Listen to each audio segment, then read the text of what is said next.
those who are concerned with cleansing this connecting link so that you become more and more in rapport with or in harmony with this field of intention. And the more you're in harmony with this field of intention, the more you are able to do all that this field of intention is able to do. You are able to create miracles. You are able to heal yourself. You are able to attract into your life the abundance that has been missing. You are able to find the right people and have them show up exactly on time. Because that's how the universal source from which all things and all people originated, that's how it works. And what we're going to be doing here today in this program is looking at how to get that link back to intention and to not only be connected to it, but to always be ready to keep that connecting link clean, uncorroded. I came across another quote. Now, Castaneda is considered by many to be a metaphysician, if you will, an anthropologist who got into the world of sorcery and higher consciousness through what we call like spiritual literature and so on. There's another man whose observations I came across that I want to share with you. And his name is Max Planck. Now, you may be saying, who is Max Planck? Max Planck was given the Nobel Prize in Physics many years ago in Stockholm for his work on the atom. He, along with Einstein, was considered to be one of the greatest scientific minds on the planet. Now, these are the people who need hardcore data.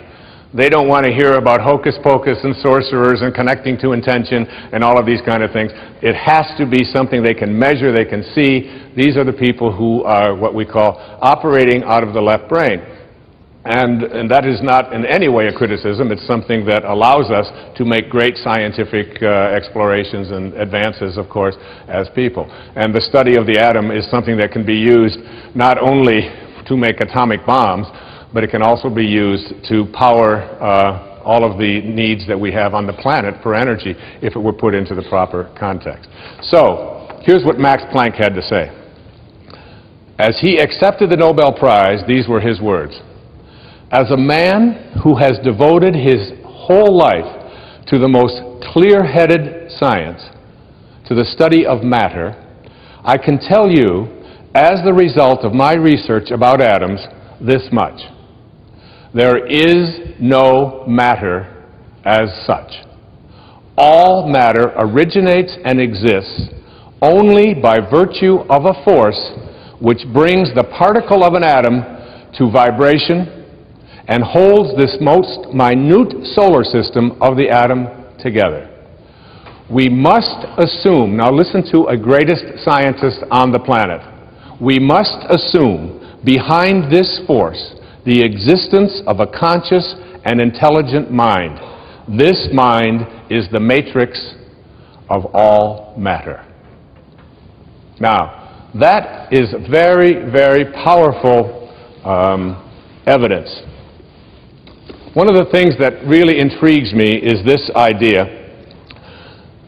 and I heard it many, many years ago. I'm not even sure of the original source where I heard it, but it goes like this.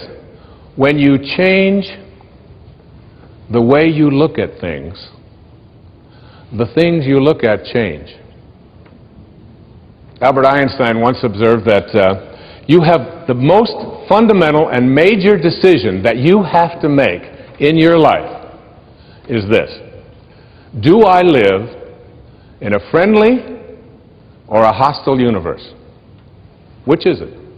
Is it a universe that is filled with hostility and anger and people wanting to hate each other and people wanting to kill each other?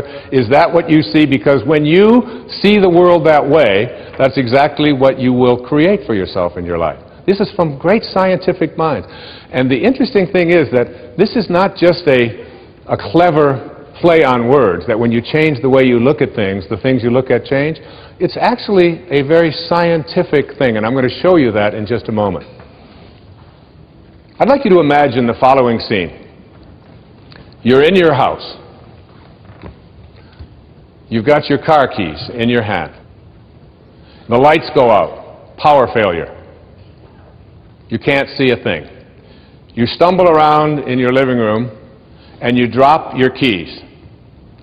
And you look around for a moment and you realize that you're never going to find them in the dark. But you look outside and you notice that the street lights are on. So in your mind, a light bulb goes off. I'm not going to sit around here in the dark and grope around looking for my keys when there's a light on outside. I'm going to go out here under the street light and I'm going to look for my keys. Why are you laughing? This makes a lot of sense. So you're out here and you're groping around and you're looking for your keys and you're looking and looking, and your neighbor comes along and says, "What happened, Wayne?" "Well, I dropped my keys." "Oh, I'll help you look for them." And the two of us are now down here looking for our keys. And looking. Finally he says to me, "Excuse me, but where did you drop your keys?" "Well, I dropped them in the house." He said, "You mean to tell me that you dropped your keys in the house and you're looking for them out here in the street light? Doesn't make any sense." And I said, "Well, it doesn't make any sense to grope around in the dark when there's light out here." Now you laugh and you think how silly that is, but isn't that exactly what we do when we have a problem, a difficulty, a struggle that is located inside and we're looking for the solution outside? Someplace outside of ourselves. It would be like going to the doctor and telling him all of your symptoms, and the doctor says, "Oh boy, you've got a lot of symptoms." And he starts writing out prescriptions. You need a prescription for this symptom, you need a prescription for that symptom, and finally he gets this 4 or 5, and you go to walk out, and you say, "Well, I'd like my prescriptions." He said, No, I'll give this one to your mother-in-law, and I'll give this one to your neighbor, and I'll give this one to your daughter, and I'll give this one to your father. I mean, you're the one with the struggles and with the difficulties, and expecting somebody else to change or something outside of you to get better in order for you to make your life work at this level that I'm calling intention is something you have to really take a hard look at. It's in here. We have to see, the question isn't whether I'm connected to this field of intention.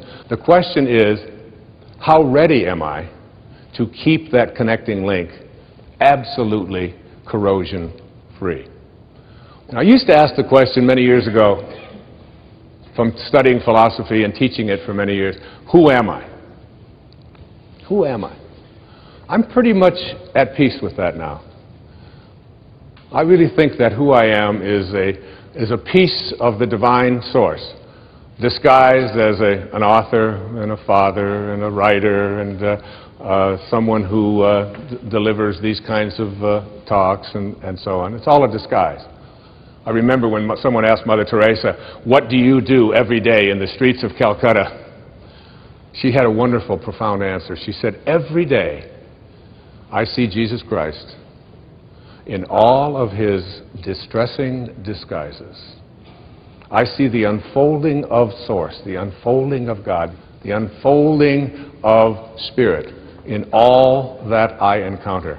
And I see it in myself as well. And I see that and know that." That's not the question that bugged me the most. The one that puzzled me the most is, where did I come from? Where did I come from? You ever ask yourself that question? I used to ponder that. I could remember I lived in a series of foster homes for a while when I was a young boy, until I was about 9. And I lay out in Mount Clemens, Michigan. I would lay out on the grass, and I would look up, and I'd see these endless stars. There was an apple orchard out there. And I could just lie there on my back, and I'd just look up, and I'd say, where did I come from? Where did I come from? And it's not about reincarnation. I always liked Eleanor Roosevelt's response when they asked her if she believed in reincarnation. She said, "I don't think it would be any more bizarre for me to show up in another lifetime than it was for me to show up in this one." It always kind of made sense to me. You know? It's hard to figure all of this out. But where did I come from? Where did I come from? So you ask yourself this perplexing question, where did I come from? And most of us, when we think about that question, we come up with an answer. And the answer is, as hard as it is for us to even imagine, our parents did it. It's a tough one.